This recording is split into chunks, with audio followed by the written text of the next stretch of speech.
The moment you start respecting yourself, some people don't clap. They flinch, they get awkward, defensive, even irritated. And no, it's not because you changed for the worse, it's because your self-respect exposes what they've been avoiding. Script. Here's a strange truth no one prepares you for. Being respectful to yourself doesn't always inspire others. Sometimes it makes them deeply uncomfortable.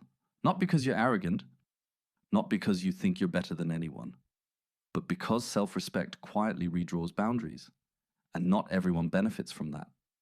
When you stop over-explaining, people who fed on your confusion feel shut out.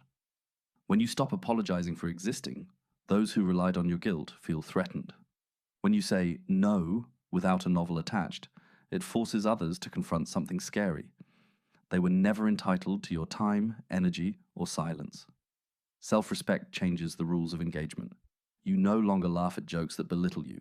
You don't stay in conversations that drain you. You don't shrink to keep the peace. And here's the uncomfortable part for them. Your calm confidence becomes a mirror. It reflects their lack of boundaries, their people-pleasing, their habit of tolerating what hurts just to be liked.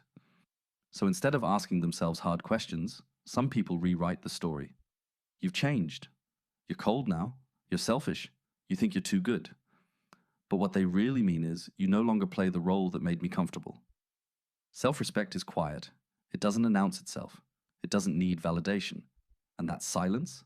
It's loud to people who are used to control, access, and emotional shortcuts. Let's be clear. Respecting yourself will cost you proximity to people who benefited from your lack of it. You might lose invitations. You might lose familiarity. You might lose versions of relationships that only worked when you overgave.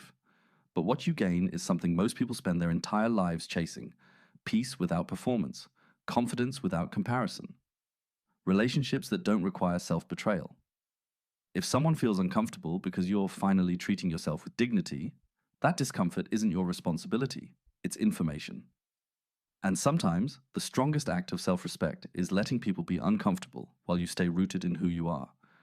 Because the right people don't fear your boundaries, they feel safer around them. Write in the comments if you ever had experienced that.